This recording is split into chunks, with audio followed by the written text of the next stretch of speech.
Okay, fourth graders, today we're going to be learning about capitalizing, languages, races, and nationalities. So let's read in the box here. The names of languages, races, and nationalities are proper nouns, and we know that we capitalize proper nouns.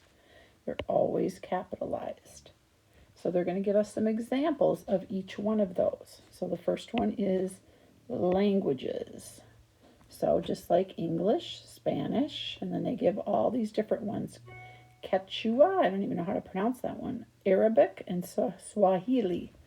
So these are different languages that people speak. Those are always capitalized. Next one is races. African American, Pacific Islander. Nationalities, Canadian, Spanish, Chilean, and Saudi Arabian. And you might have known that those were capitalized because they seem important. So for your assignment today, you're going to write the sentences below correctly, add capital letters when they are needed. Okay, let's look at the first one. In middle school, Chinese and Russian language classes are offered. So I'm looking at that and I'm seeing some things. What are you seeing? Can you write above the letter that you think needs to be capitalized? Okay, I'm seeing Chinese, right? That would be a capital C, and Russian. The word language is not capitalized because that's the name of the class. So we're just capitalizing Chinese and Russian. So then I would write that below, of course, in my niece's handwriting. And what Mrs. Hagen is going to say is on number 1, make that a little smaller, sorry. On number 1, I'm going to let you cross out the C and put a capital C, and cross out the R and put a capital R. Okay, and I'm going to say that you need to only write the whole sentence for 2 and 4. Okay? And the rest of them, you just make the corrections on top like I did. So we are good to go there. Meet me on page 130 when you are ready. Pause the video if you need to. All right, on this page, we're going to be talking about the different types of verbs. And I know in 3rd grade, we talked a lot about verbs are action. Okay, so keep that in your head. We're going to be talking about the action verb, and then we're going to be talking about the helping verb and the main verb. Okay, so they're going to give us some examples. Let's look at this sentence right here. The 3 puppies barked all night long. So if I was going to pick the action in that sentence, that would be barked. Okay, now look at the next sentence on this side. This time I'm going to look for the helping verb and the main verb. The puppies are chewing Mr. Arnold's slippers. Okay, so chewing is the action, and then the word, the helping verb, always comes right before. So you're going to hopefully be able to spot that helping verb. So are is the helping verb. Okay, so let's do one in each section together. Okay, because we've got different directions here for the 2 different sections. In the first section, we're just going to be underlining just the action verb.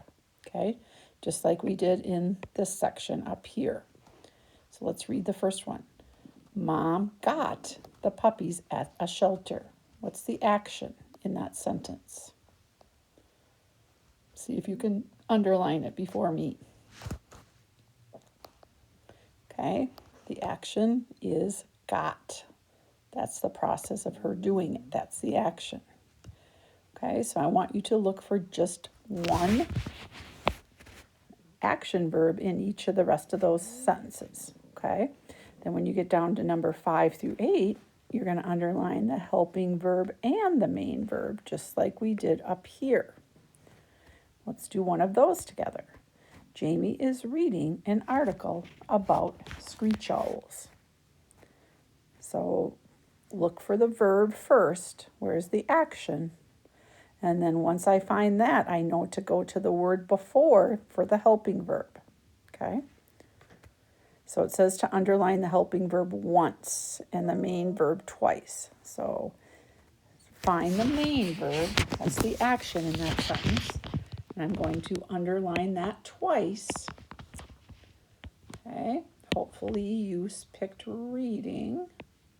I'm going to put 2 lines under that, and then I know that the word right before is the helping verb, and I'm going to underline that once. Okay, so finish those up. When you get down to the next section down here, you're going to be putting 2 sentences together. It says combine each pair of sentences to make one sentence. So write the sentence on the line. Our new dog, Ruff, sits. He waits for the school bus to arrive. Okay, so I'm going to put those sentences together, and I'm going to put a word in between them to connect them. Okay, so our new dog sits and waits for the school bus to arrive. So that period comes out, and then I'm adding the word and then I don't need to capitalize he anymore, do I? Because that's part of my one sentence, okay? So just connecting them, all right? I think you guys will do great. We're going to do both of those, and then you will be done with your literacy for today. Thanks, guys.